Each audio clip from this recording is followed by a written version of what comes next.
I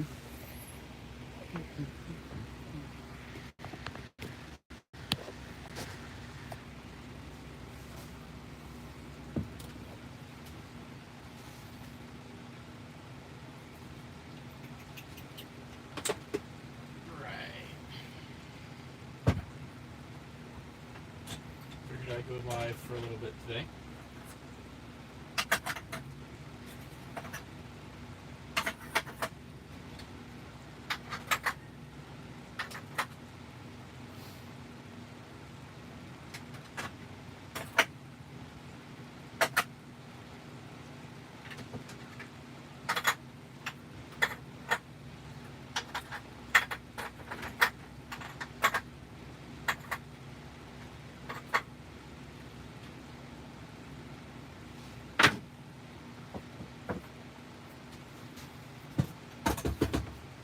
See if we can work this a little bit better this time.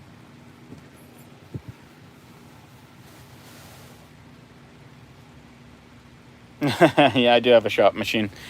So the way I'm trying to do the streaming this time is I'm flip the camera around, but I can't see the screen, so bear with me. If anybody asks questions, I'll pop back there every so often just to see what questions are coming up.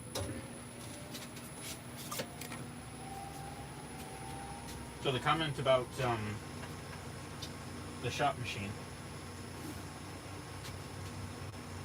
is that I have the shop machine now because, number one, just for the sake of the ease on my hands, I do a lot of work now. This business has really, really grown over the years, and it was starting to wear on my hands some. So it was time to start looking at doing something a little bit different than doing everything freehand. But you're going to see a few times actually where I do freehand work on this machine, because I still prefer freehand on certain blades over others on any kind of an automatic machine, especially blades like the one I have here, like the 3 3/4. I have another one that's a 3F. Anything really below like that, and like the 5F, sometimes I'll do those. I typically do those on the machine. A 4F, I might do that by hand manually, or I might let the machine do it. So it really just depends on the situation and how many blades I have to do. But I find with the thicker blades, I do get a better result when I do freehand technique as opposed to using the fixtures. So just charging my plate up right now.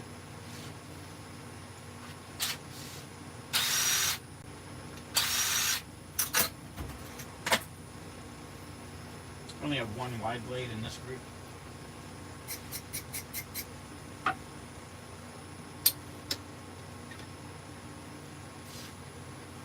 I'm actually at a chain store right now, and they have lost all of their groomers except for one, and then one bather that's learning, and I just did a set of shears for the bather.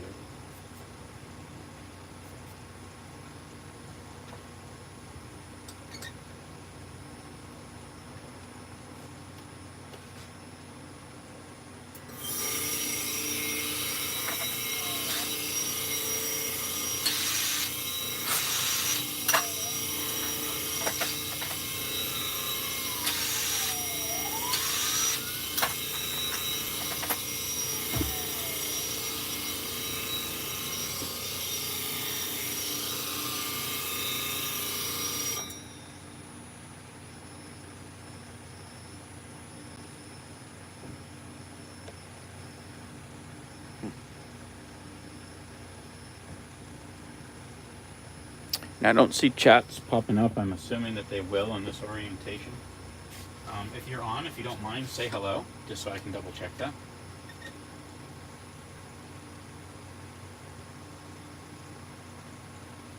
Right now what I'm doing is I'm just making sure that I have good straight grind lines all the way up the teeth.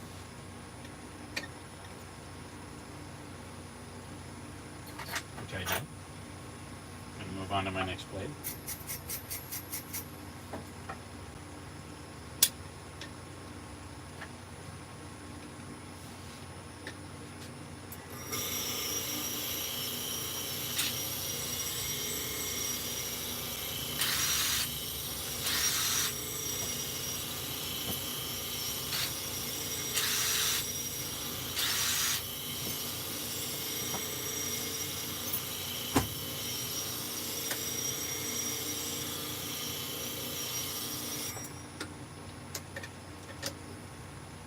We did just the comb on that one. There's this one and this one. They're both ceramics.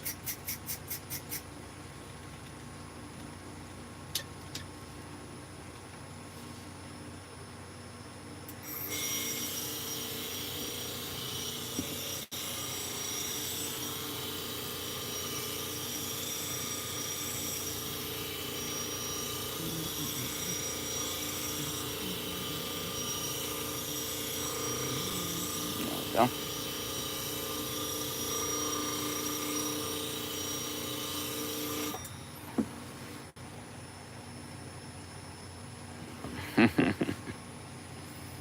Yeah, it is very cool. It actually works really well. I'll show some tension that I do for springs in just a sec.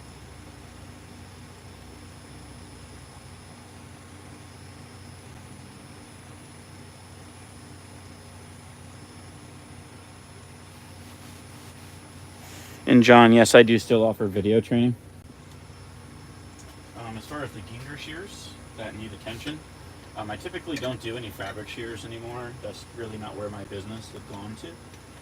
But if you're looking for places to send those, if you want to reach out to me via the chat, or you can jump on my bio, you can get information about how to contact me, and I'll put you in touch with somebody in your area that can help.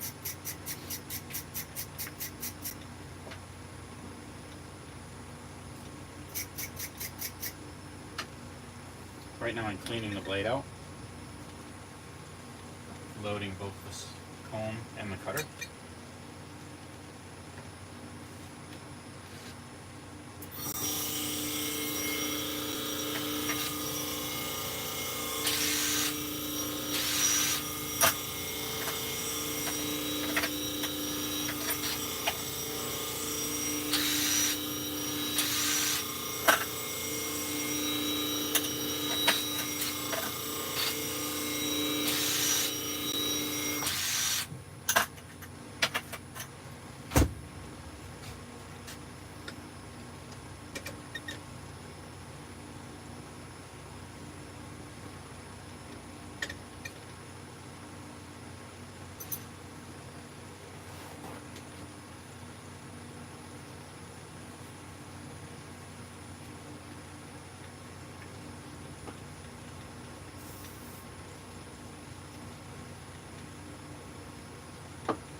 I recharge the plate about every 3 blades. In this case, I'm doing 4 for the first part of this run, because I have a couple of extra blades. I have 14 blades altogether.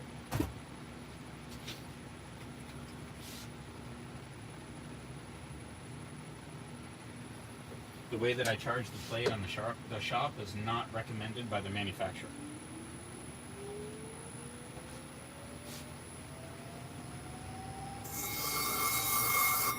I'm using 842 for the cleaning process.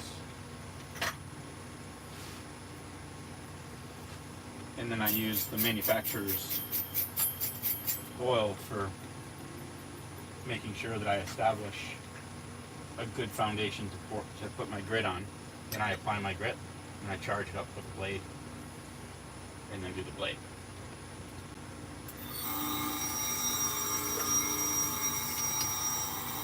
This is a unit that's not available anymore. This is actually just a tool for doing the thicker blades. It's a magnet. The Edge Pro has an excellent one now that they've just created.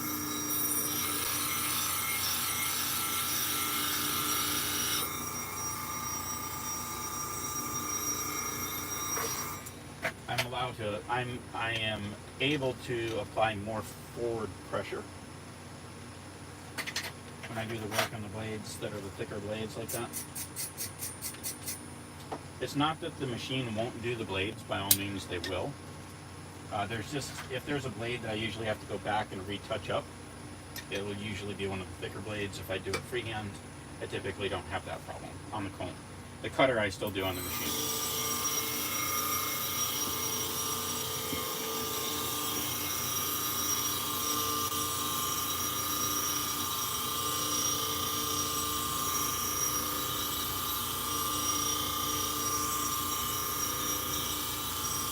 Oh, there we go.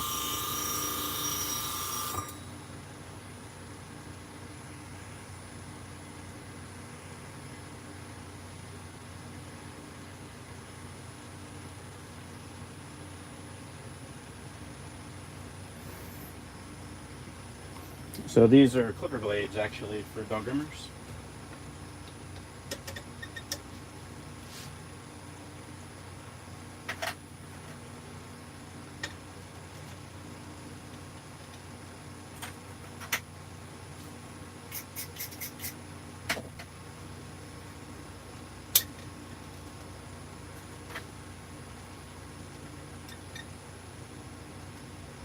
Typically when I'm doing this work, I'm wearing a mask.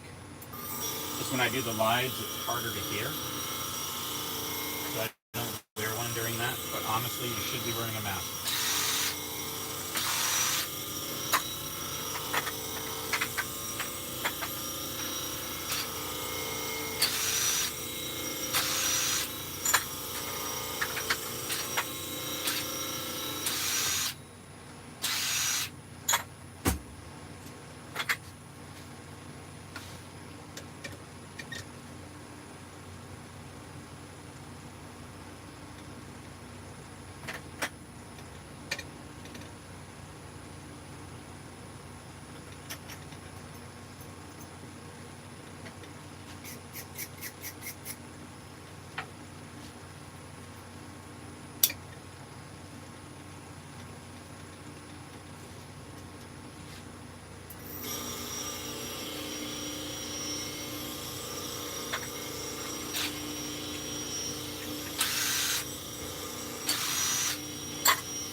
All my blades are apart at this point.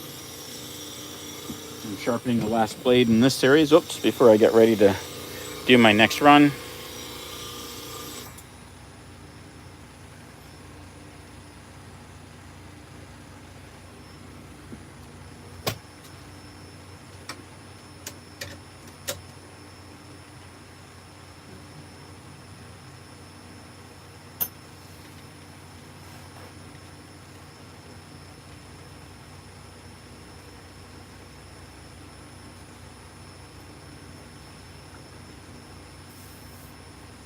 Cleaning with H42. Adding my liquid adhesive, for lack of a better term, to hold my grit.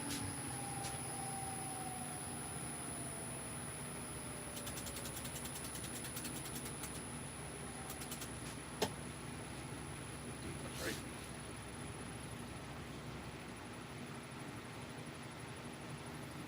I always count off my blades. I'm pretty religious about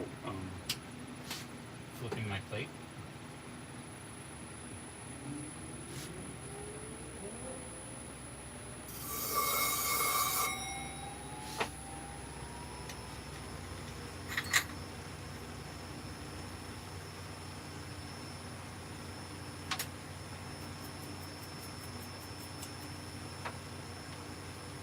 This is a wall competition blade.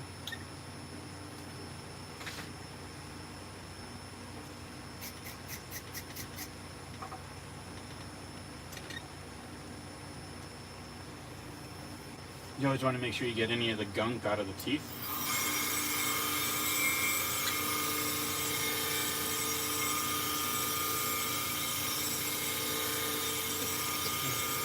Now that I got past some of the initial parts of the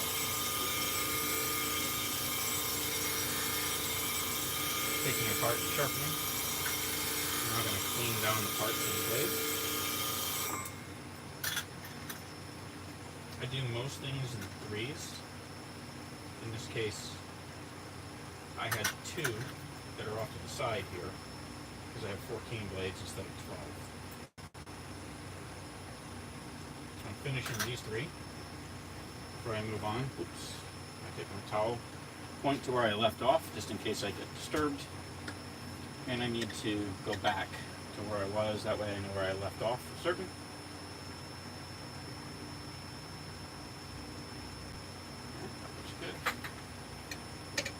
One thing that I hate about the wall competition blades is the metal seems very flaky. for lack of a better term. It's more of a foily kind of look a lot of times on the, as far as your fur is concerned.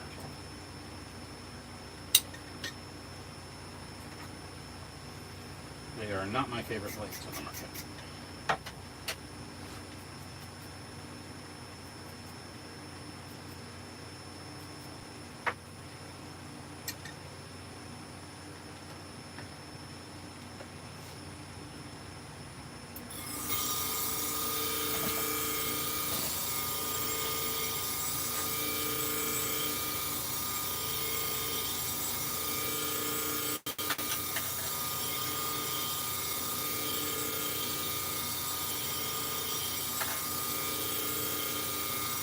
If anyone has any specific questions, they're more than welcome to ask about any part of scissors or clipper blade sharpening. I know that there was a question that was asked about adding tension to the springs, and I'll be showing that in just a few minutes here.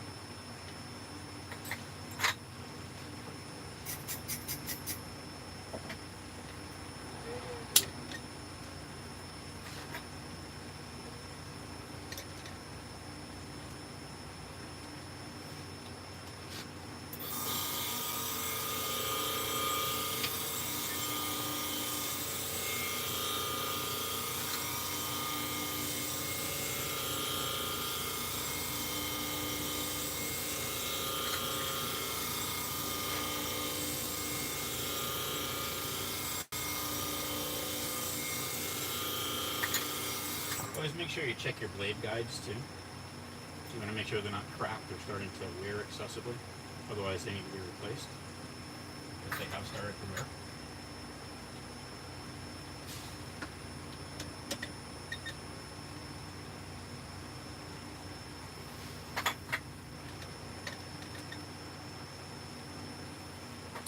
The reason that I recharge every 3 blades is not that I have to. I mean, I could do 6 blades without a problem. Many people do. But I prefer to have fresh grit as much as possible. Also, with the way that I apply the grit, it's not as heavy of a run of grit. I do this more for speed.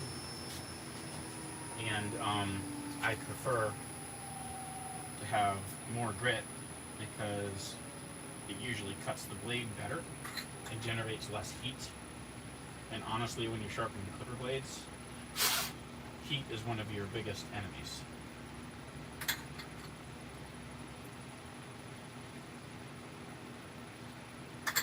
So what I try to do is make sure whenever possible, I'm working as the machine is speeding up, slowing down, or sharpening on getting the blades ready to be assembled after I started the sharpening process. So I take my first blade apart, start my first blade, and then continue to work on from there as I work through each of the blades. So this one is a 4F. Let me see if I can get this to lock in. I can. In this case, this one has very little life left on this blade. So I'm going to do this freehand so I can manipulate the contact a little bit.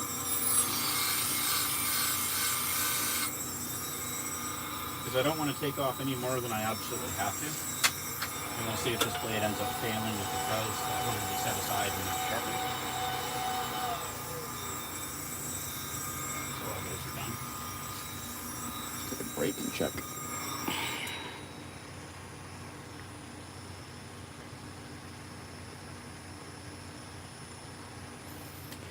So I typically do 1,000 blades per side on the plate. I've done up to 1,500 because I'll typically start checking after 1,000. Really, when I say checking, I'll check the plate each week before I start. I check and make sure that the hollow grind looks good on a blade. If there's ever a problem with the blade too, I typically will go back in and check the hollow on it. Otherwise, I normally assume that the machine is actually doing what it's supposed to do. But after the plate has started to wear down some, that's when you start having more problems. I operate at a fairly high speed too, so those speeds can cover up any inconsistencies in the plate. to an extent and for a period of time. So after 1,000 blades, I'm pretty strict about making sure that I check every about 10 blades or so to see how the plate is doing. And I also use a machine spray to check the plate as well to see if there's any amount where it's actually starting to wear down just a little bit. This is one of Hamaguri's spring tension tools. I'm just going to add a little bit of tension to this spring and then to this one. And it's a very light squeeze that I do because I'm taking off just a little bit of metal. I'm going to set this here, which means I'm in this process of doing the next 3.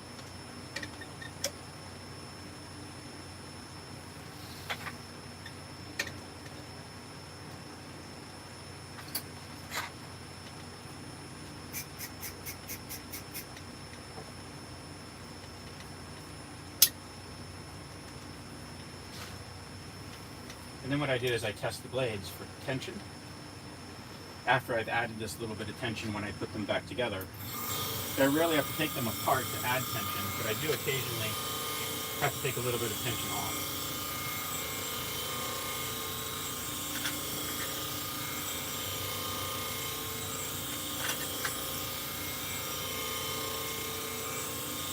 Because I'm shooting live, I'm actually a little bit behind. Typically I'd be almost done with what I'm doing with the pre-setting of the blades before I get ready to start putting them back together. So I just did 6 blades. I have my tools set up for my next run of 6 that I'm going to do.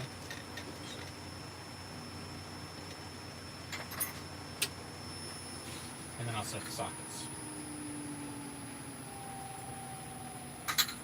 And again, this is just a gentle squeeze, just adding a tiny bit of tension.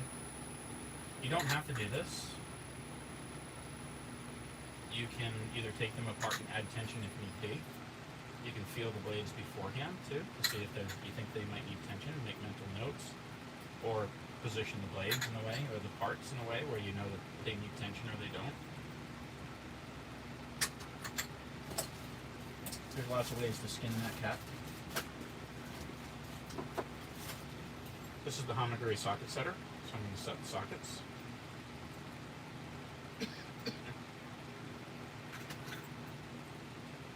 You can get these at Hamaguri USA.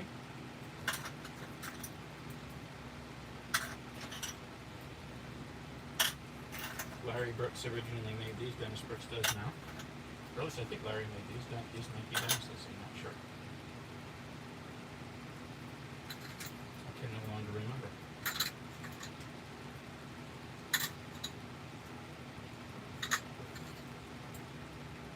And all I'm doing with setting the sockets is I want to make sure the ears and the sockets are squared up, so that when I push them down on the clipper, they're solid on either side. The blade won't rattle that way.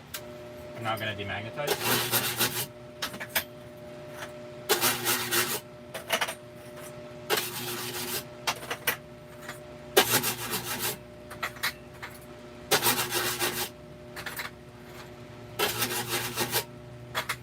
Some people pick up the entire demagnetizer and demagnetize the entire aluminum muffin tin and just demagnetize over the top of the demagnetizer. I typically don't do that because I don't like how the blades rattle around. I'm always afraid that it's going to cause some damage.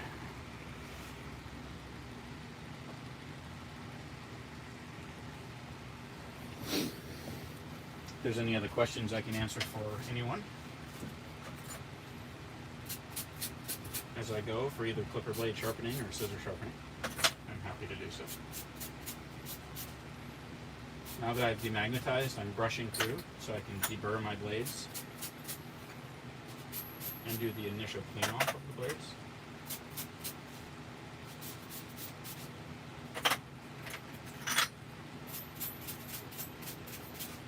I do all cleaning dry, mobily. There's plenty of ways to do this if you wanted to do a wash of some kind as well. I don't like having the liquid in the back of the van.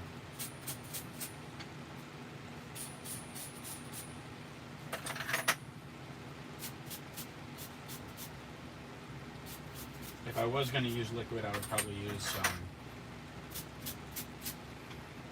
relatively inexpensive.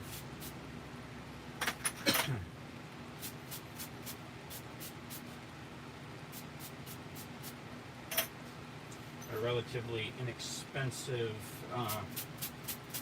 cleaner of some kind, whether it's probably like an ultrasonic cleaner would be my cleaner of choice. And one that can be heated up just a little bit as well. So it can be plugged in and heat up. And that would probably help some as well. I'm very fortunate. I do a lot of work. Pretty much all of my work is repeat work now. So I've actually done a number of classes and put together a number of write-ups for people on how to clean and maintain their blades. And over time, shockingly, I've gotten a lot of people who are willing to do that, which is great. Because that makes the actual cleaning of the blades easier, and it does make them last longer for people as well, when they're not beat up real bad.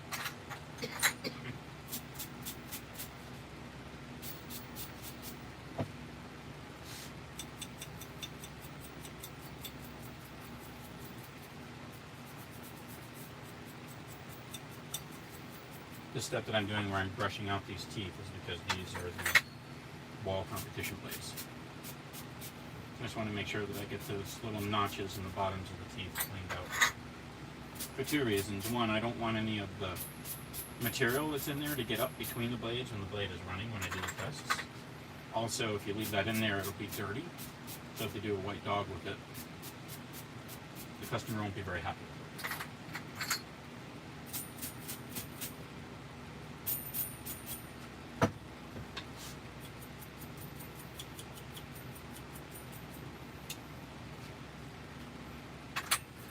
This one's pretty much done. There's about 4 teeth on that one wall comb. That's a competition blade that no longer has notches on the back of it, which means there's very little, if any, front rail. There's just barely enough front rail where I think it's still going to work for one more time, but I'll make sure the customer knows that. I'll also mark the blade. Put a black dot on the back of them.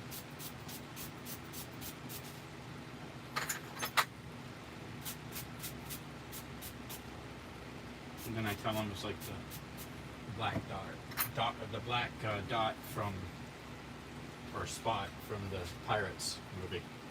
So it helps them remember why that's there. So next time, they don't give me that same blade. And then if I see it, I know at that time that it's no longer going to be sharp.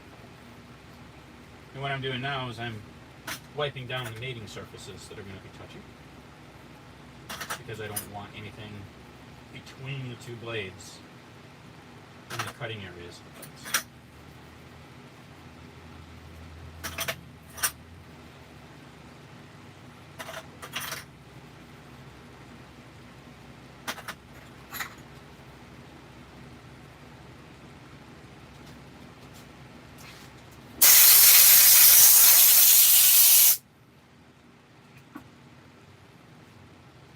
There's a little too much scale on that blade. That's kind of like that crud that gets in between the blades. It didn't come all the way out when I was brushing, so I blew the remaining out.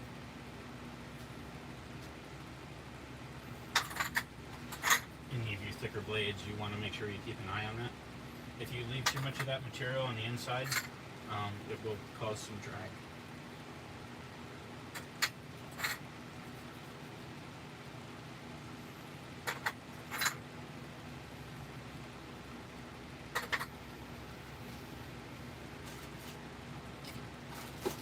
Alright, take a peek here and see if there's any questions.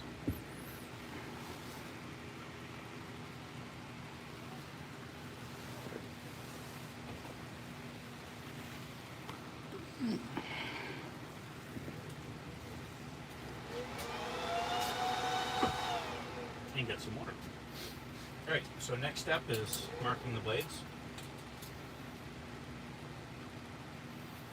I always mark the blades with the color.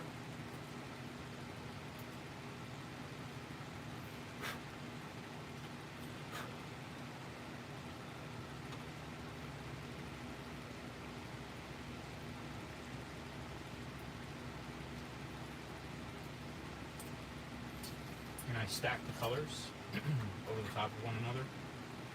See if you can see this. The last one that I did was yellow. You can see all the dots that are on there and how many times this has been sharpened.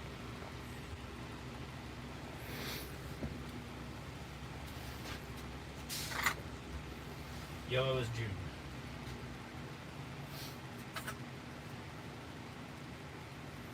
Last month was purple.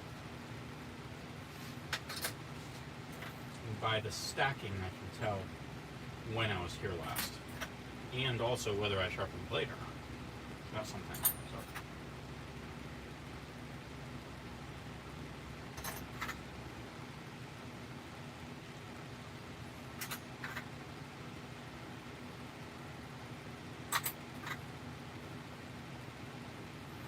And again, I'm just continuing to wipe down any mating surfaces. I've already wiped down the combs and wiping down the cutters now.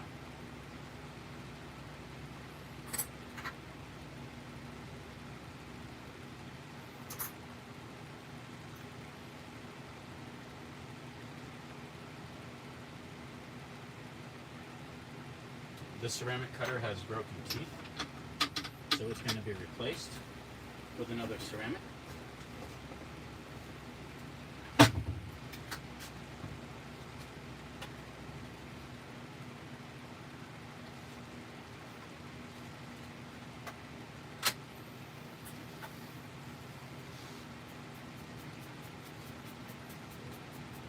Brushing through the ceramic blade right now and then making sure, because these have those little V-notches in the teeth as well, making sure that that's all cleaned out, and then I'm looking for any shattering or breakage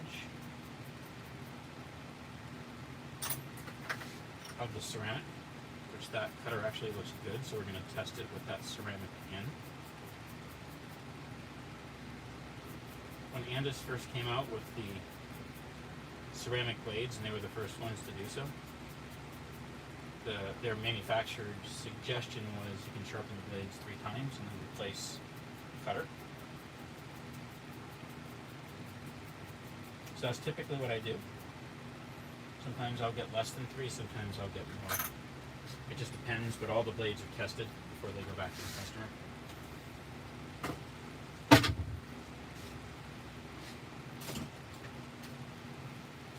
That way I'm assured that they're actually cutting properly. And if there's any doubt, I just replace the cutter. Alright, so I'm going through the steps of putting the blades back together right now. This is Mitch's jig from the shop.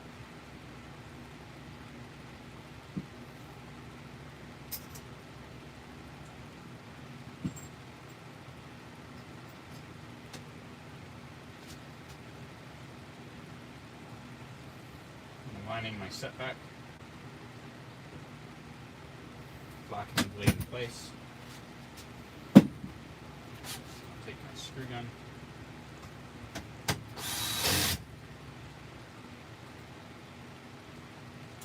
And screw the blade together.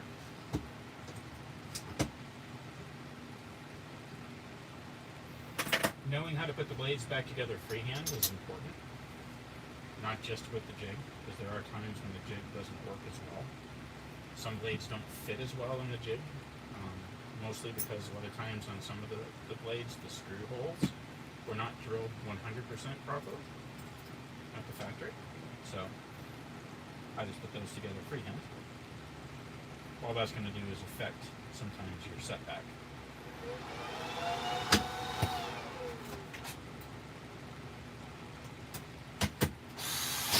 There are ways to adjust the jig to accommodate for that, but I don't do that. Simply for the sake of time. I don't want to have to mess with the jig other than for what it's supposed to do, which is put the blades together. Alright, so this one is too tight. So I'm going to loosen this, plus my setback is off just a little bit on one side. So I'm going to do a quick adjustment on one side. Relock this down. Take just a tiny bit of tension off with a flathead screwdriver by lifting up the spring. Okay, so now that feels better. I'm going to take my blade scale from Hamaguri. Let's do a test. And that's right in the sweet spot. So that's what we want.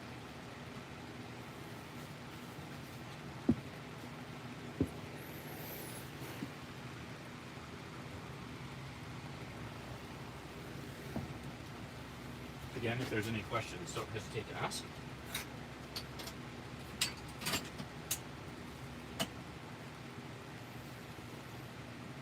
Whenever you're doing blades and assembling, make sure that you have good light. Light is everything, and I have good light right in this area so I can see my setback well. If you need reading glasses like I do, I use one set of glasses typically for doing blades because it's at a different distance from me than shears, and other glasses when I do the shears because I can see the burr better. Sight is everything in this business. Feel is important too, but being able to see what you're doing is important. So make sure you pay attention to that.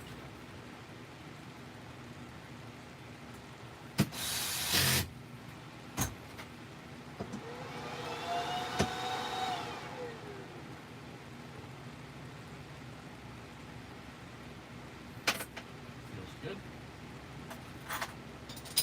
Most of the testing that I do for the tension on the blades is by hand. When in doubt, I always use the scale.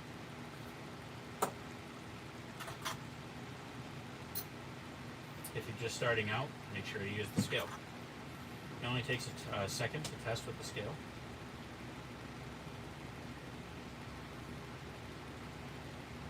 And honestly, I probably should always test with the scale. I just, old habits die hard.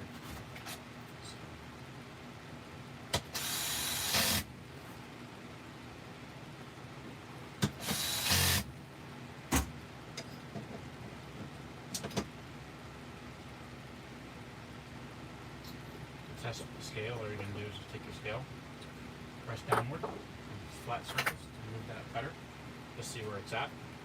That was just a tiny bit weak, so I'm actually going to turn the blade to the left, but not weak enough for me to take it back apart and add more tension.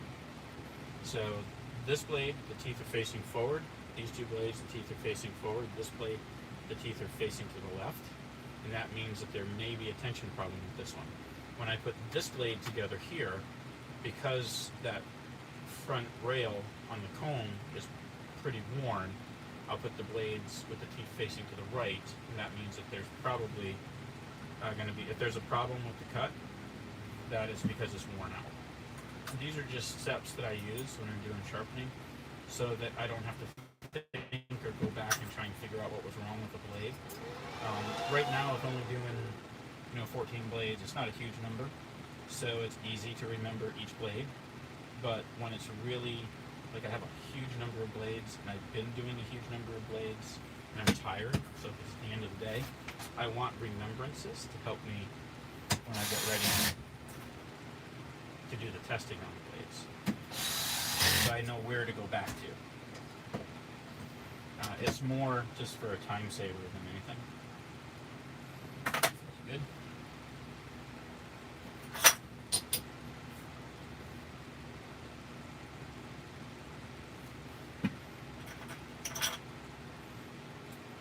Think I would have the smoothest, most supple skin of all the clipper oil that I get all over myself all the time.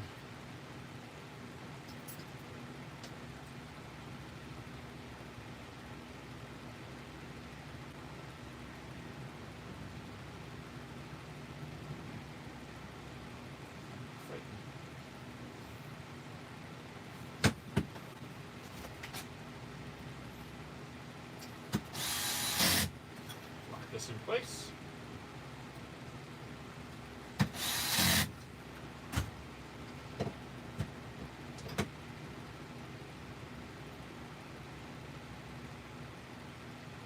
Looks good.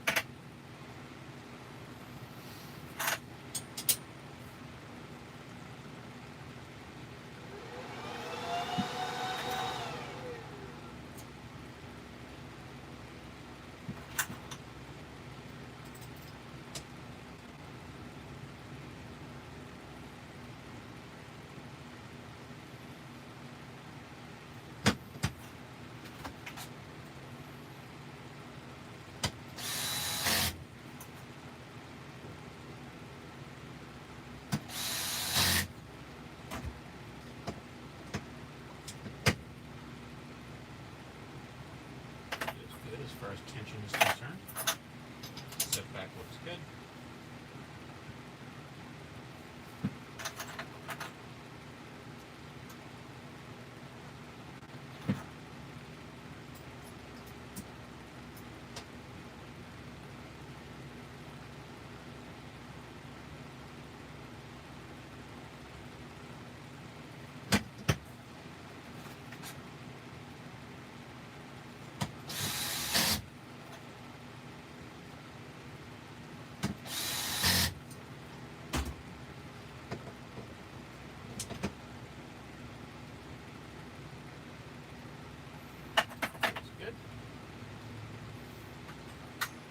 Making sure your tension is correct is incredibly important with blade sharpening.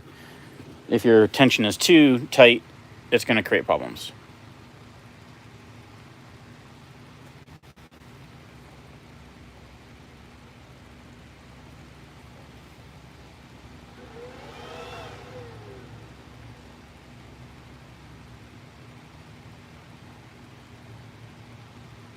Hey Josh. Don't know if you're on here still. Let's see. More to the point of, so stainless from Spain. Yeah, John, I'm not sure if there was issues. I can't read the entire piece of what you're doing. I apologize. I'm doing this off of a phone, so I can't see the comments as well on this.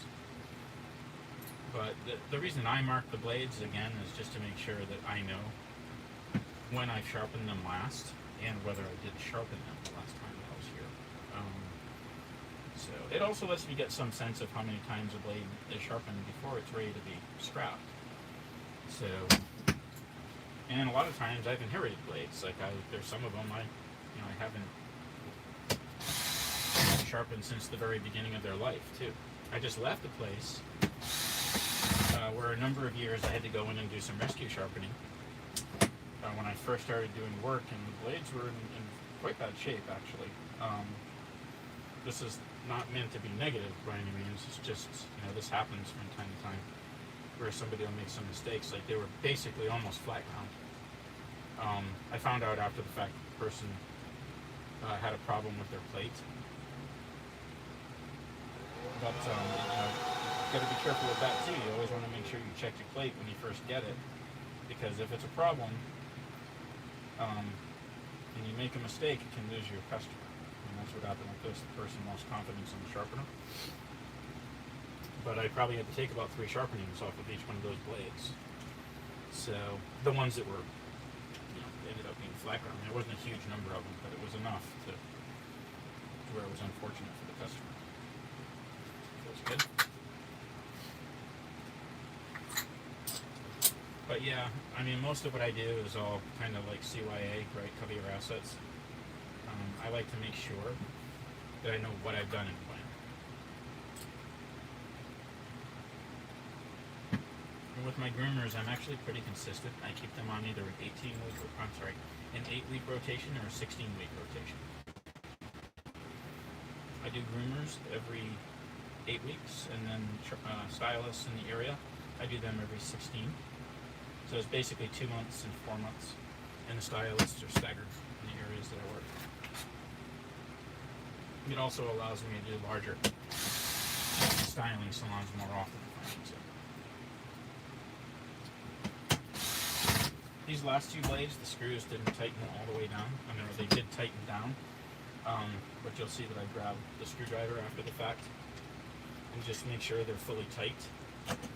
Because every once in a while, if you have a little bit of a worn screw, but it's not worn enough to replace the head of the screw, when you're screwing down with a screw gun, what can end up happening, I think just a little bit of pressure off this. What can end up happening is it'll spin around and it won't tighten all the way, and then the screws can loosen up. So again, make sure your screws are tight on the blade.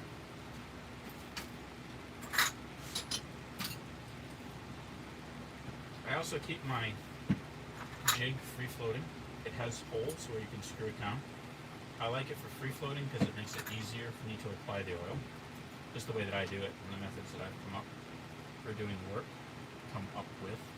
work. You know, for me, with my business the way that it is, speed is everything. But I have to do speed without cutting corners. And that's the difficulty. And I've already caught myself a couple times. Like, I was at a salon, a grooming salon, I want to say about maybe 3 weeks ago. And the groomer called me up and said, hey, 3 of these blades are actually a little too tight, like this one here. She said, so I was going to loosen the screws up, but I wanted to call you first because you always said to call me, to call you before I do anything to the blades if there's anything that needs to be adjusted on them. Which they should never have to do it, but you know, I just make sure that they understand that. Trust me, I'm not perfect, right? So she called me. I explained to her how to. I sent her a video and I explained to her how to loosen the blade up. And then she said, "Oh, good, that's perfect." She said, "And thank you for the customer service, even though I had screwed the blade up. In essence, I had it too tight." But you know, that would have slowed down her clipper. Probably would have burned up her lever a little bit faster. And it was on 3 blades. Remember, I do everything in 3s, so I do 3, and then I do 3, and then I do 3. So it's probably I either got distracted in the middle of the sharpening, which I try not to let happen, but I do a lot of technical support on the phone, and I missed 3 blades, and those 3 blades just happened to be a little too tight. So just make sure you're doing good communication with your customers. When you're starting out, it's always good too to follow up with customers, and when you follow up, don't call up and say, hey, I'm just checking to see if you have any problems with your blades. Don't say that. That's a negative connotation. You don't want to do that. That's not the intent of what you're trying to do. You're a lot better off calling up and saying, I'm just checking to see how you're enjoying your blades. That's a positive, but it also gives them the opportunity to tell them anything as far as expectations are concerned that weren't met.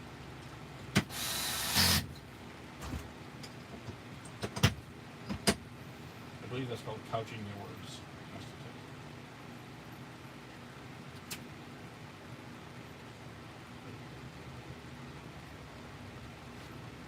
Alright, so let's loosen this one just a smidge. And a lot of times I have to take just that little bit of tension off that I put on.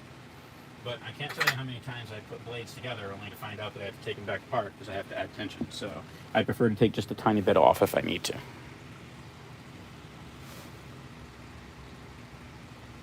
Again, if there's any questions about anything that I'm doing, give a shout.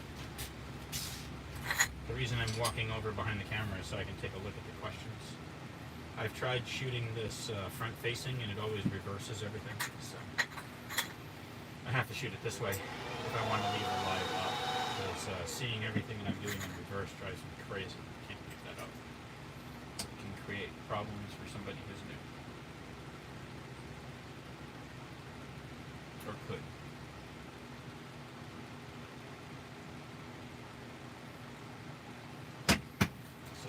Good.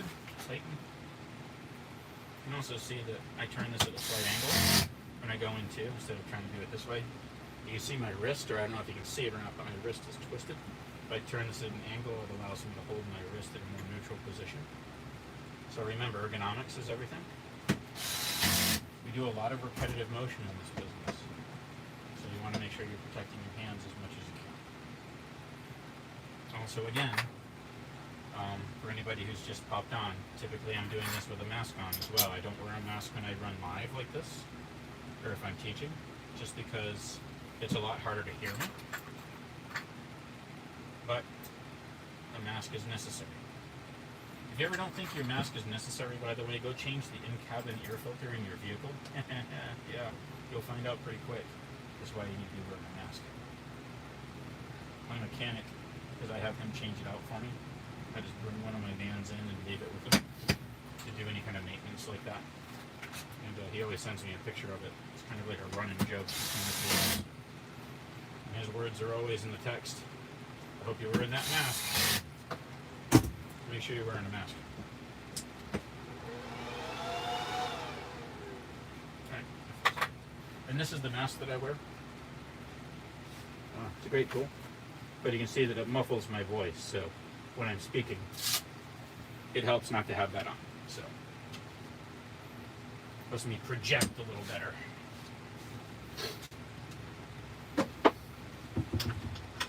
Alright, that's stored into my cabinet. test these blades.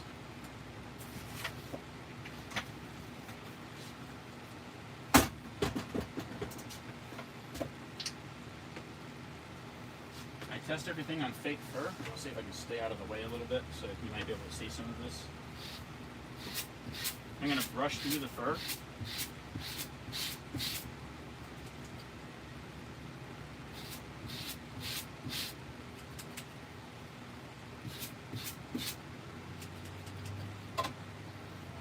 I'm going to lift the fur up just a little bit right here on this outer edge too, so I can test the thicker blades. And then typically when I'm doing this, there is a vacuum right here. I don't know why you can see that in the video, because again, I'm sorry it's back facing, but it lets me draw any of that away. Let me take a peek at the video here to see what you can see. All right, you can see back there. So this back here is a Veritas dust chute. It's a 4-inch, I believe it is, magnetic dust chute that just adheres to the back of this CS201 machine that I have back here.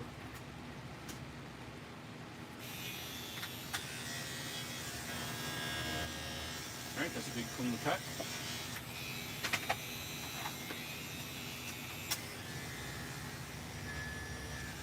I always test my thicker blades first. This one here was the one that was a little weak. This one still cuts fine though. The tension is perfectly fine for it.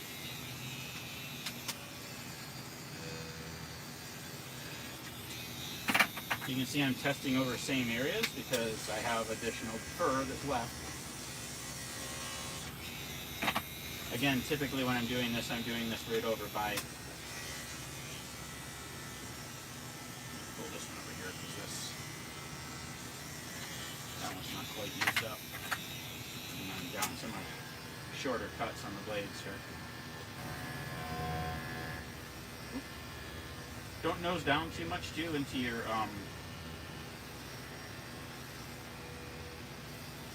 fur, because you can catch the teeth in the weave of the fake fur.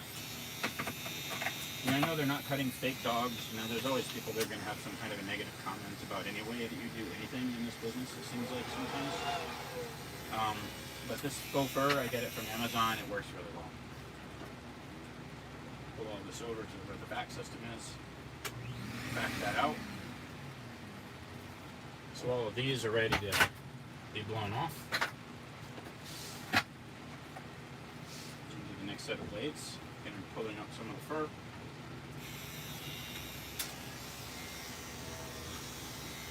Try that again. Okay, that did well.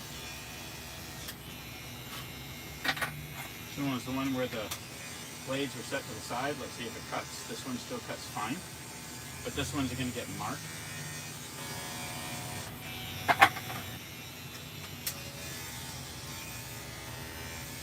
Fine.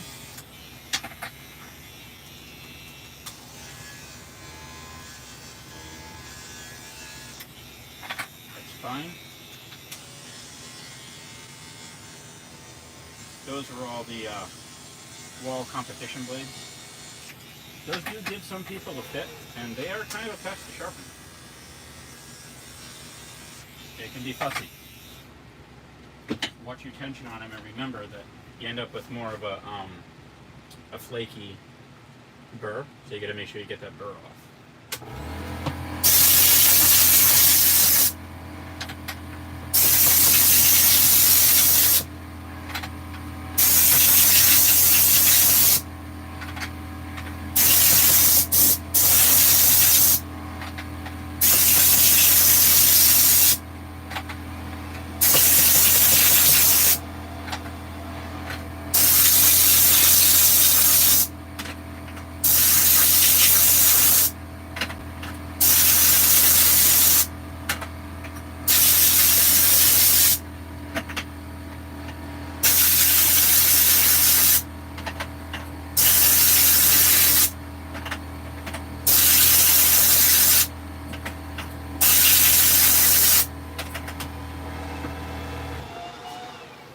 Alright, so all my blades are blown off. They've all been tested. They're ready to go back to the customer. It's going to wipe them down because there is still a lot of oil on the outside surfaces. So want to make sure you keep your oil on your mating surfaces. So I'm basically just wiping down the back side of the comb. When you pick it up, it's not all slippery or slick. Make it feel a little better. I also flipped the blades over as I went. So when I tested, I flipped them from this position to the other position. Then when I blew them off, I flipped them back. That way I know which ones have been blown off and which ones are cut, in case I get pulled away. Sorry for the noise in the background over there. That's my inverters kicking on and off just to keep cool.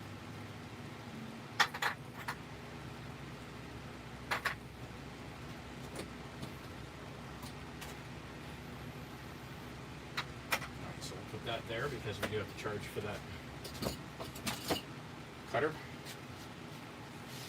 Start on some shears.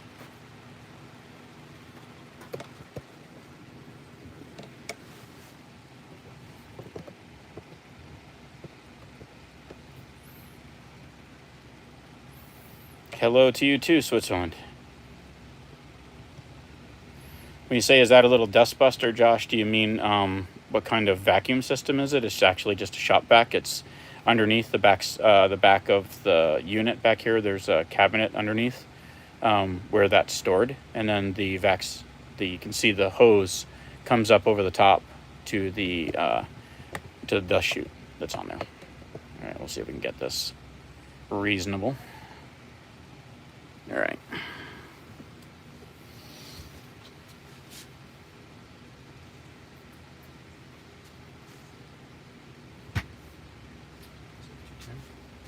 How long have I been doing this for? 57 minutes. All right, so it was 14 blades in less than an hour.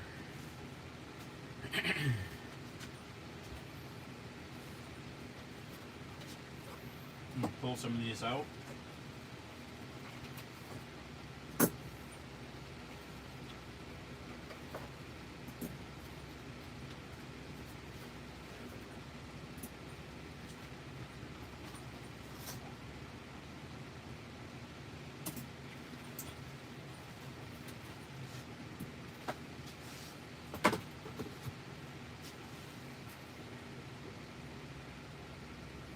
Sharpening does a stellar job of maintaining his tools.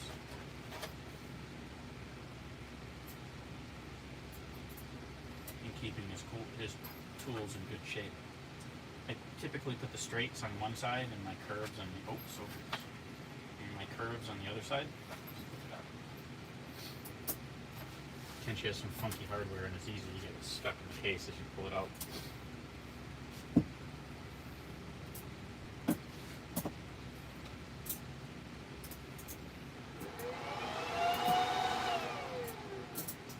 Do a thinner and a chunker, and then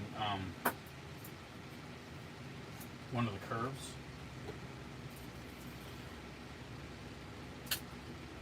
Don't do that. Such a moron. Did you see what I just did?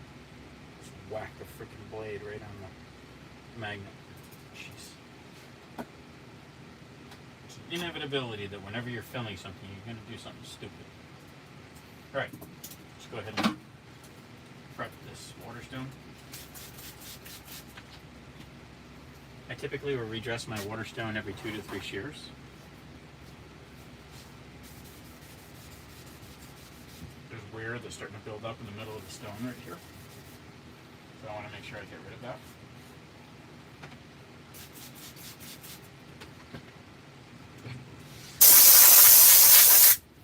Blow off my diamond to make sure that I don't have anything on the diamond that's going to embed itself into the water stone. Now I'm just going to flatten the stone. I do this at an angle because it helps me to keep this flat. Turn it the other way. That helps keep it flat on the stone.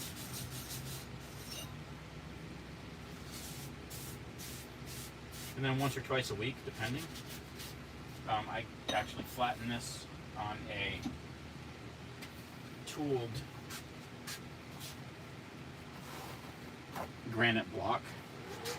There's a machine to flat with 400 grit white dry sandpaper.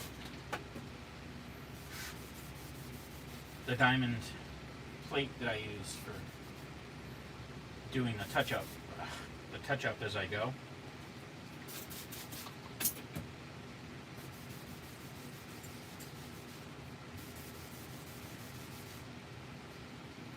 Is just for that. It's just actually for touching up. I make sure that it lets me maintain the flat throughout the day without having to have that big granite block in here. I thought about putting the granite block in, but again, I'm out driving, so safety is another factor that I'm always trying to figure in. I don't want to put myself in a position where if I wreck, it's bad enough. I've got stuff tied down, but stuff can fly. But a big ceramic, but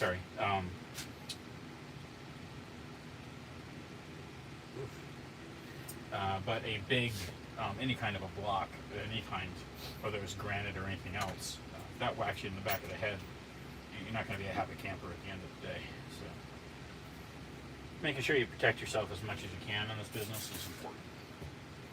There's no perfect way to do that depending upon the type of accident, other than making sure that you're really paying attention to what's going on around you.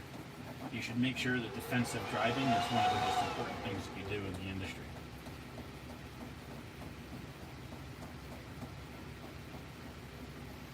There's some knuckleheads out there. I'm coming to a complete stop before I lift off.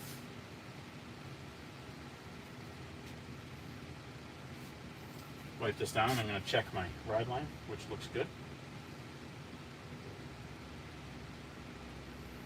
A little bit of damage still in this one area of the blade.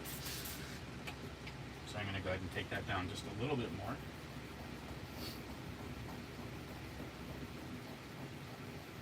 And then at this point, we're going to go ahead and sharpen through anything that's left because I have a thick enough ride line to be able to do that.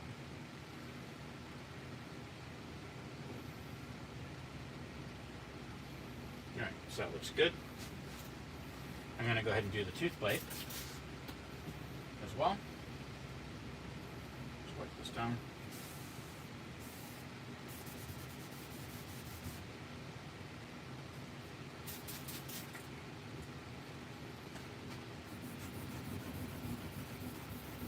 I always want to wipe my stone down before I do the work because it allows me to see the work that I'm doing and see if there's any set issues. As soon as I make my first stroke, I'm actually looking to see how the metal is being removed. There's multiple ways to look at set. This is the way that I do it. Check plates is another way. But it's difficult to use a check plate when you're doing a thinner and see clearly. Or let's put it this way. At least it is for me, with my eyes the way they are now. Which honestly, that's been the worst part of aging.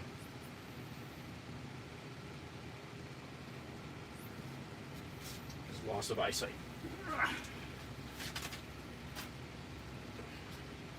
Alright. So I'm going to do this first blade. Kind of my vac system.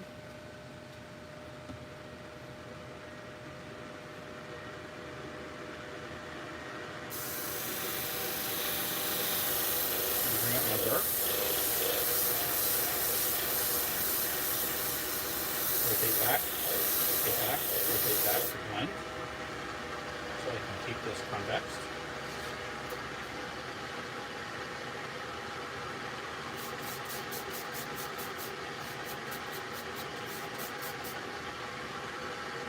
Pulling the burr back with a bristle brush. Go back to my waterstone.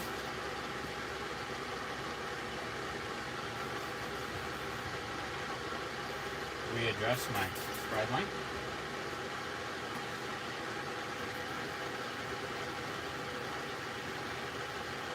And a complete stop before I lift off. This is really just touching up. Since I just took some of the metal off of the line area. Now I'll do my polish. Actually, I'm going to add some compound. Shut this down so you don't have to listen to that.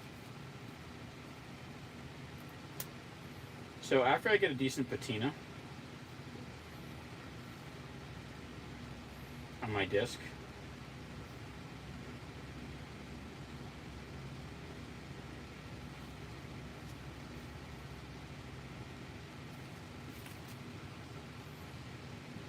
I don't have to add as much of this compound. Just spreading this around.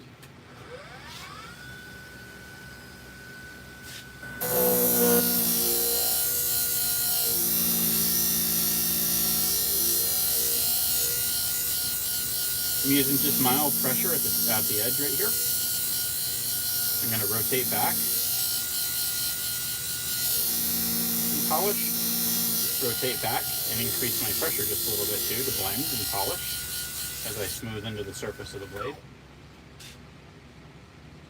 to reconvex the front surface.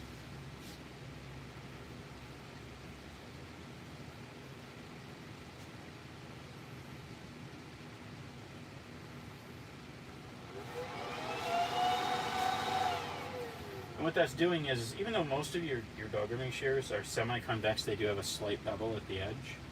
When I do that back work, what I'm doing is I'm trying to keep that back side of that blade knocked back down, because it does aid in the cut to have the material off of the face of the shear, so that it makes for a smoother cut as you do your cutting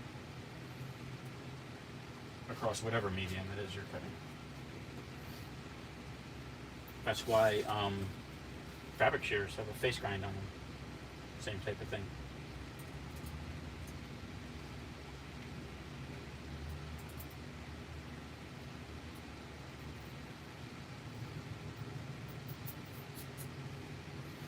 I'm going to ease my burrs off. So I'm actually physically cutting the burrs off.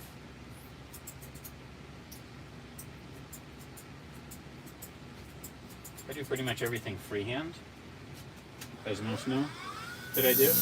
But you can do all of this with the fixture as well, at least on this machine you can. I don't know about all of the flat homes that are out there. This is just a touch-up polish that I do on the edge.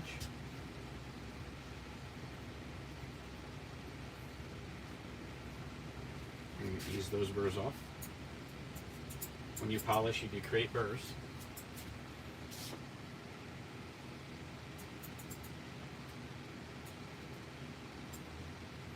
So I'm going to test this on rabbit fur. Let's see how I can do this. Oh, goodness. How I can do this here. Oh, dear. All right, that might be, there we go. Anyway, nice clean cut with no grab, dadgummit. With no grab, pull straight out. Sorry for the blurring. That's automatic on the camera. But that's what you're wanting. You want to make sure that you have a nice clean cut and can pull out and away. I test on a rabbit fur. So this shear is done.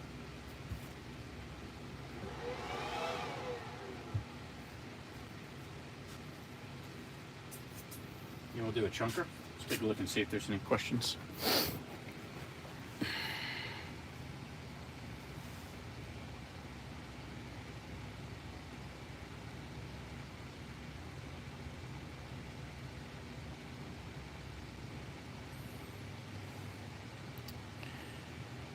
The Typhoon is a more advanced machine.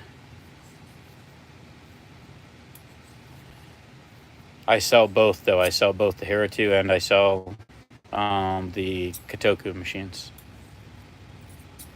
Oh, good. I'm glad that my videos have helped. It's not a question of whether one machine can do a better job than the other. Both machines do an excellent job of sharpening, whether it's the Heritu or the Kotoku units. Just a few more bells and whistles. In particular on the Typhoon, I have the vac system on this, which again helps with reducing dust. There is a water system on this as well. I typically don't use the water system, not because it doesn't work, because I'm just so used to not having a water system, I suppose. Which is kind of a stupid reason not to use it, because it does help to cut back even more on dust. But again, old habits do die hard. And I do have more trouble seeing now as I've gotten older, like I've already mentioned. So being able to see the burrs come up is important, and I can see, or at least I should say my eye has trained itself more to be able to see the burr come up when it's dry. So that's one of the main reasons that I do it. I'm not implying in any way, shape, or form that those are good reasons, but they are my reasons. So, there. And trust me, I don't always make the best decisions. So, all right.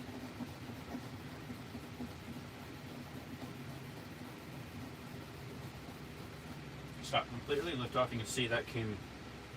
That's a nice contact with the stone. The ride line looks great. Tiny, tiny, tiny bit weak at the tip, so I'm going to go back in and just add a little pressure with my ring finger up at the tip. Address that down and in. That could be a slight set issue as well, but not enough to change the set right now. We'll address the set after I put the blades back together and I can feel the contact of the blades. There's some people that don't like to do set that way. That's fine. I have my preferences. When I was taught set work, I was taught in a factory, so I typically do it with the blades together. And one way is not necessarily better than another. Usually the only people who tell you that their way is the only way, they usually have something to sell. Don't get me wrong, I have things to sell too, but I sell multiple tools. And trust me, I am not biased. Any of the units that are out there, you can do good work on. Let me just see what I'm doing on the water stone with that thing there. Yeah.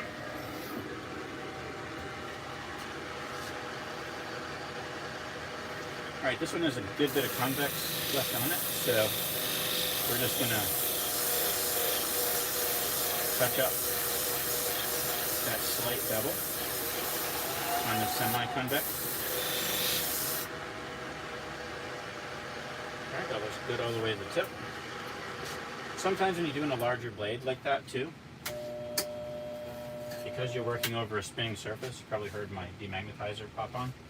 A lot of times I'll demagnetize that blade. It's because I don't want anything left over on the blade that can hang on as far as burrs are concerned. And it can hang on.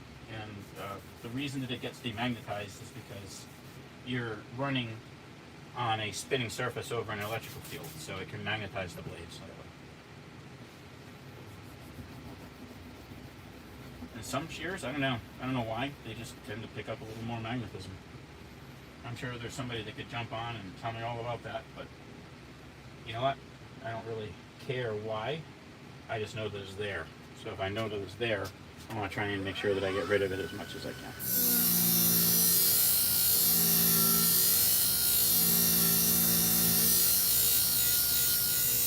Making sure I get all the way to my tip.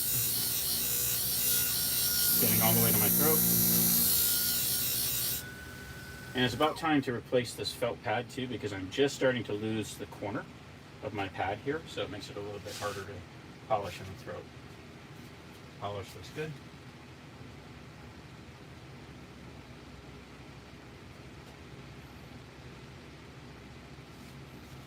I usually add polish to the disc about every 10 scissors or so.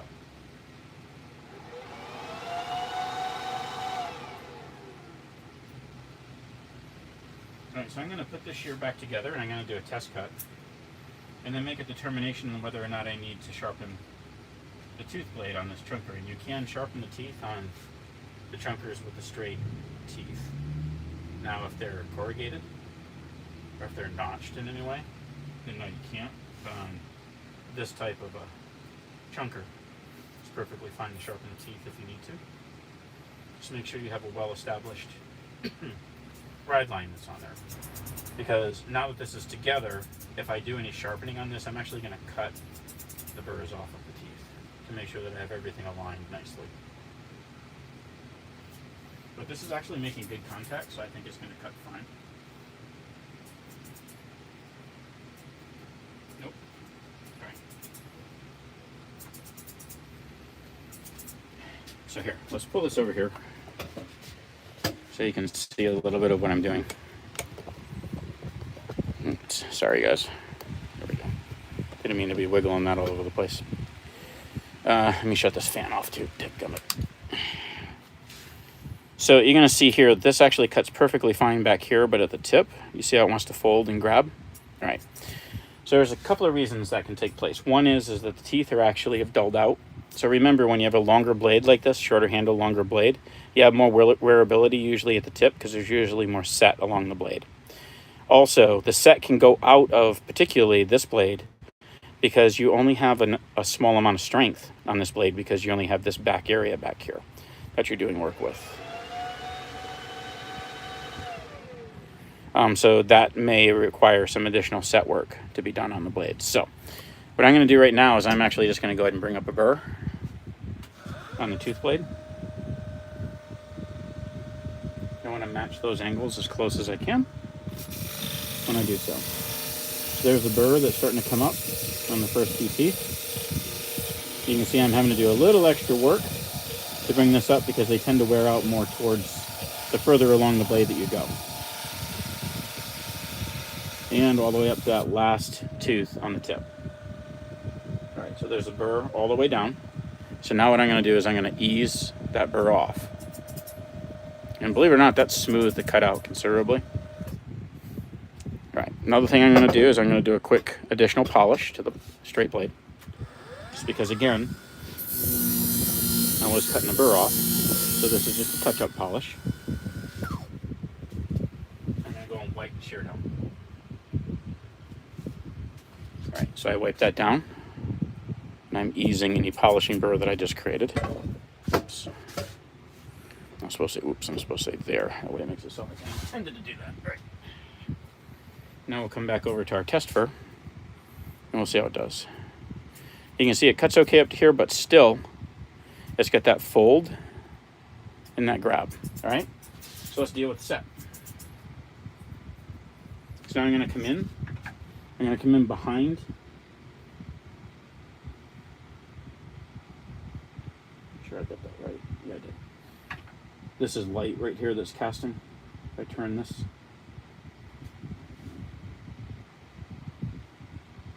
No, it's light. Okay. So what I'm going to do is I'm going to do a twist and a bend along the blade. So it's going to be basically the whole length of the blade, just a little bit of a tweaking with a twist and a bend. Okay, I'll do the same thing to the straight one as well. It's not as much. All right, let's see how it does now.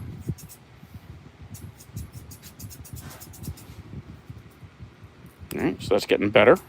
So I got to do a little bit more on the tooth blade.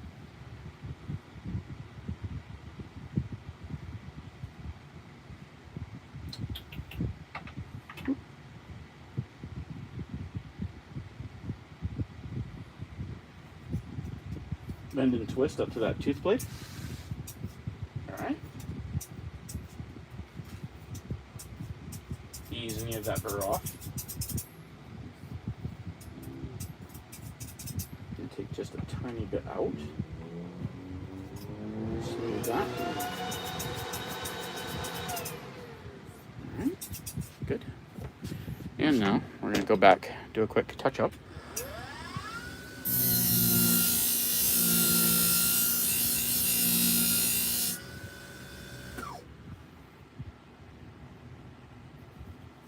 Don't wipe blades down that way, by the way. Just because I'm an idiot doesn't mean you have to be. Make sure again that I have good looking edge. Now I can hear the crispness of the cut better too. Do a test. We'll see if we get it this time, which we do. So it just needed additional work in order to be able to get the tips to the point where it was going to cut clean all the way to the tip with no pull.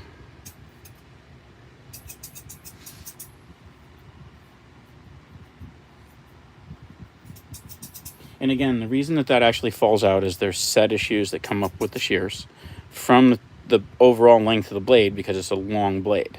So leverage is a problem with any of your blades. The longer that they get, the less well they cut at the tip. So you got to be careful with that.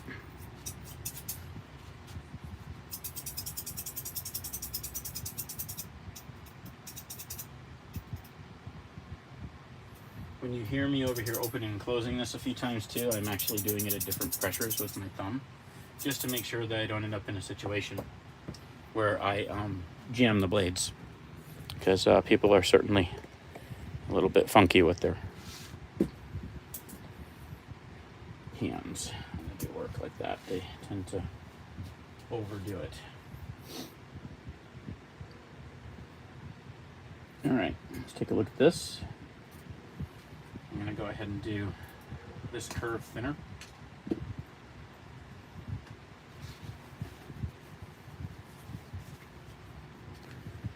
Let's see where we're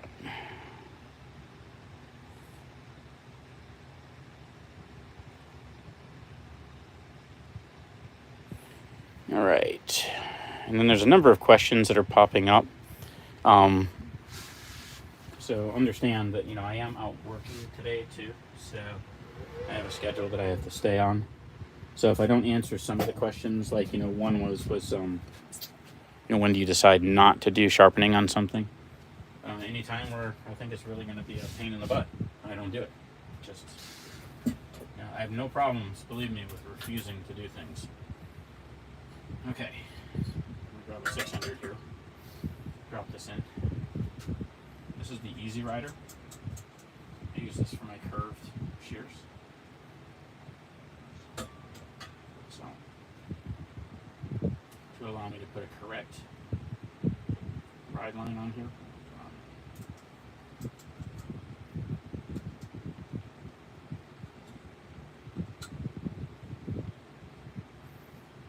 The way this allows you to do a correct ride line is it's adjustable, so it'll lay flat. It also slides down the tool. So what I'm going to do is I'm going to do a quick cut just along the blade.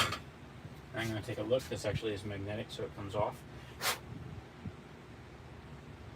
Make sure I have a nice clean cut, which I do. Now I'm going to work my shear blade up my stone, and that allows me to mimic the 45-degree angles that I typically cut on a regular stone.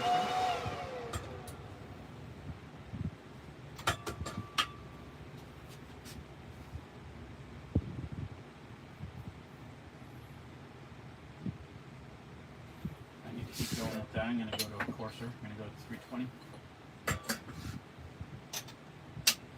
Bring this up because there's a lot of damage on the inside of this.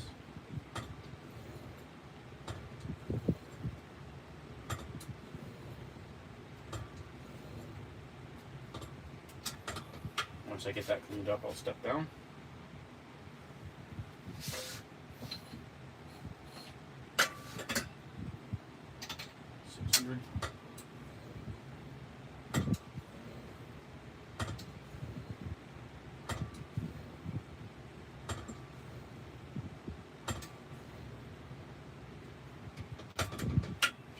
Ride line.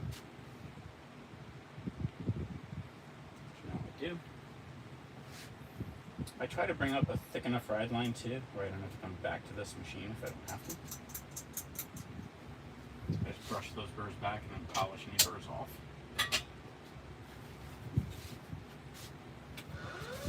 And I'm going to go to my sharpening wheel.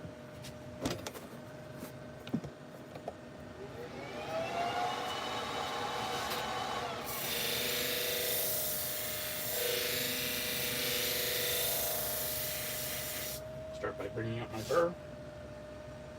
So now I have a burr on that blade. Pull that off with my brush.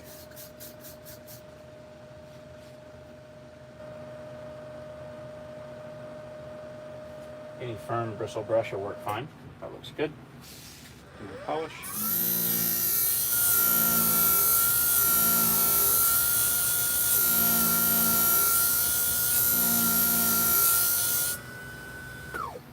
When you curve thinners, they're almost always semi-convex. Not always, but almost always.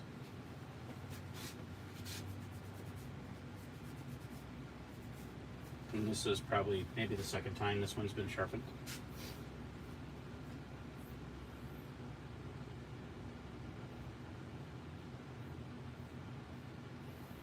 All right. And there was no damage at all, actually, on the teeth. This was more of a touch-up at a request for the customer. He likes to keep his thinners as crisp as he can.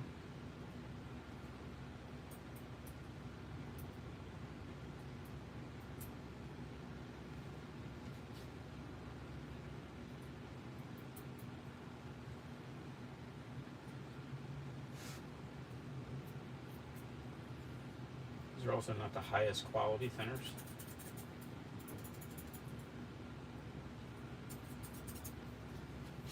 There's nothing wrong with them. They're just not top notch. No pun intended. Alright. Does pretty well.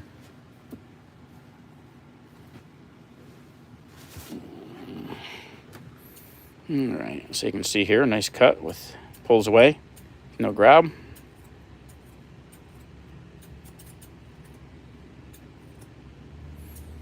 Gosh, fans are blowing everything all over the place. I am going to adjust my set just slightly on this one, just at the tip. Again, leverage issues. So I'm going to do just a little bit of work on the straight blade in this particular case, because I'd rather bend back in towards the other blade that's over curved over the top. And that improves that just a little bit more. It's just a slight bit of a difference in the cut, but again, making sure that you have good, crisp, clean cut all the way to the tip is important. So let's test this on one layer of tissue as well. I will test this a lot of times on one layer of tissue. The main reason that I do that is I like to check and see what the perforated edge looks like, make sure it's cutting all the way. And I test it with the grain and against the grain, because it cuts differently when you do that. I like to make sure that I have a good perforation all the way down. So this blade looks good, so it's ready to go back to the customer. All right, we'll do one straight as well. And then after that, I'm gonna let you all go, because I need to get back at it. Unless there's any hot pressing questions that I can answer for you. Let me look again at what we've got going on here.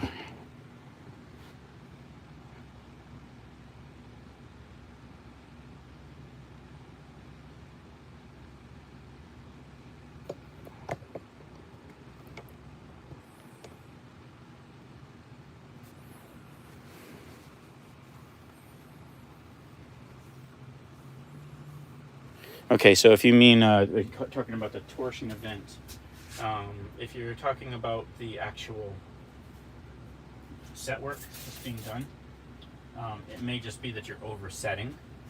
You got to be cautious of that. So you can take a blade that is not sharpened properly and force it to cut if you put too much set into it. So that may be where the problem is. But yes, believe me, it's not easy to do curved blades. They can be fussy, and then any of the chunkers really, or thinners, can be fussy, depending, but particularly curved ones. So just be cautious of that. Always add a little bit of set and then test. And always start behind where any problem is and work your way forward. Don't start where the problem is and move forward.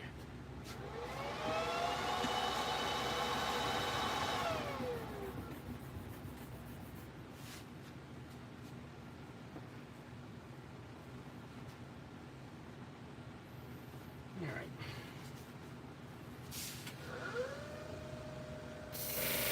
Bring up the burr. So the shear is direct shear. This one is actually semi-convex. Looks good.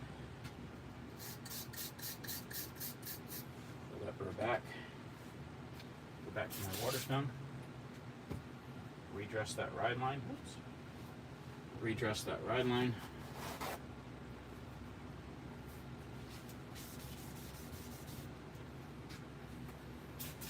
I know I haven't redressed this stone again, like I said, but I did 3 shears.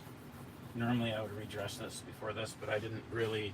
I only did 2, and then this one, the other one was a curved shear, so I didn't put it on the actual stone. So after this, I'm going to go ahead and make sure that that is redressed.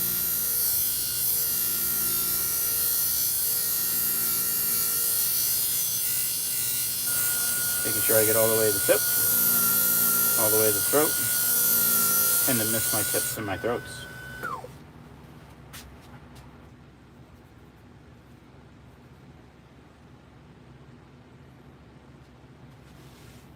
Alright, that looks good on that blade.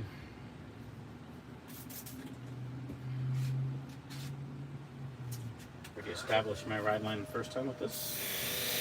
So I'm going to bring up my burr.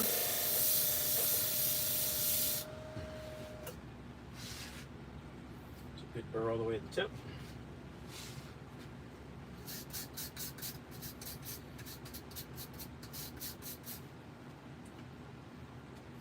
On some of these shears, like this one here from Shears Direct, if they're bad shears, they're fine. There is a little bit of a hole right here in the ride line. There's no damage at the edge, so I went ahead and brought up the burr, but I'm going to make sure that that's fully addressed before I do the polish. And when I say by a hole, it's actually not making contact, so there's a little bit of an on the inside. The ride line is kind of up and away from the edge. I think this is the first time this shear has actually been sharpened. This is a new one. So it's this way from the factory.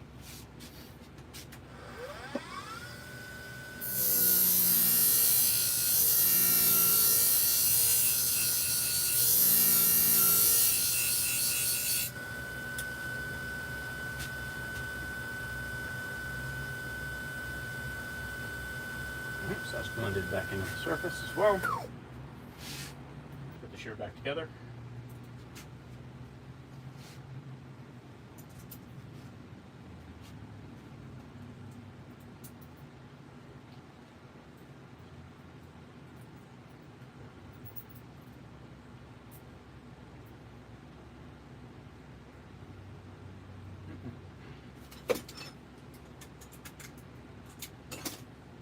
My bad.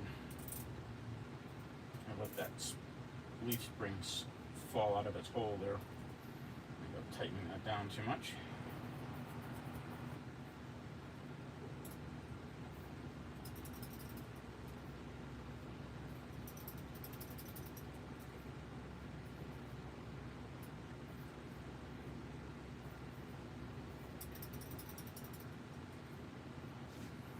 All right.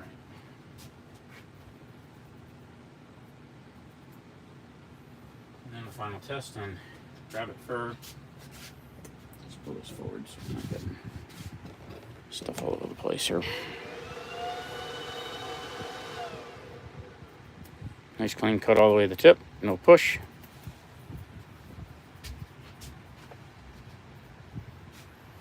Set this blade down. Do my remaining stuff, so see if there's any last minute questions on here. All right, 94 minutes or so, so a little more than an hour and a half. So hopefully I didn't bore you to death. Hopefully this was helpful. If you have any questions, don't hesitate to give me a shout. My name is Jim O'Donnell with On the Edge. The best way to get me is my cell number, and if I leave this live video up, I'll make sure that I include some information down below where you can get in touch with me.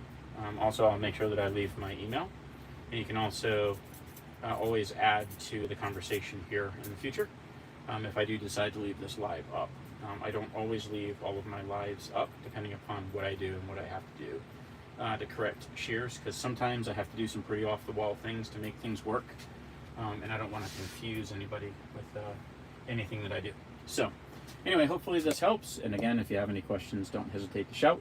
And thank you very much for watching. All of the equipment that you saw here, it's all stuff that I sell. So if there's interest in that as well, please feel free to reach out to me. I'll give you the positives and the negatives about all the different pieces of equipment that are out there in the field. And the majority of them I actually sell. So there's not any real bias as far as machine to machine is concerned. Anyhow, thanks very much. We'll see ya.